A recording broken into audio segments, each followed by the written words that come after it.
पहाटेच्या शपथविधीनंतर आपल्या राज्यातल्या जनतेनं अनेक धक्कातंत्र पाहिली आणि अनुभवली सुद्धा।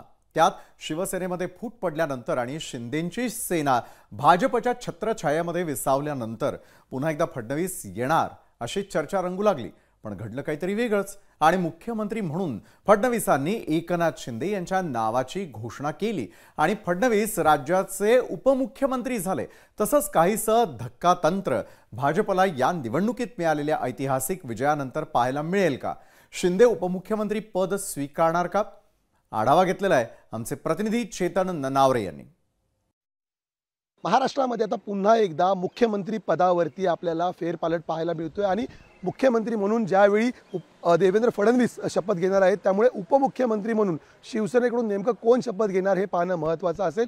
विशेषतः एकनाथ शिंदे हे आता पुन्हा एकदा उपमुख्यमंत्री होणार की शिवसेना पक्षप्रमुख म्हणून वेगळ्या भूमिकेमध्ये दिसणार या संदर्भातील चर्चा सुरू झालेली आहे। 2022 मध्ये याआधी आपण मुख्यमंत्री असलेले देवेंद्र फडणवीस यांनी उपमुख्यमंत्री पदाची शपथ घेतल्याचं पाहिलेलं होतं। त्यामुळे देवेंद्र फडणवीस यांचाच कित्ता गिरवत आता एकनाथ शिंदे ही मुख्यमंत्री पदानंतर पुन्हा एकदा उपमुख्यमंत्री पद स्वीकारणार का या चर्चांना वेग आलेला आहे। कॅमेरामन विनोद नाईकसह मी चेतन नावरे, मुंबई।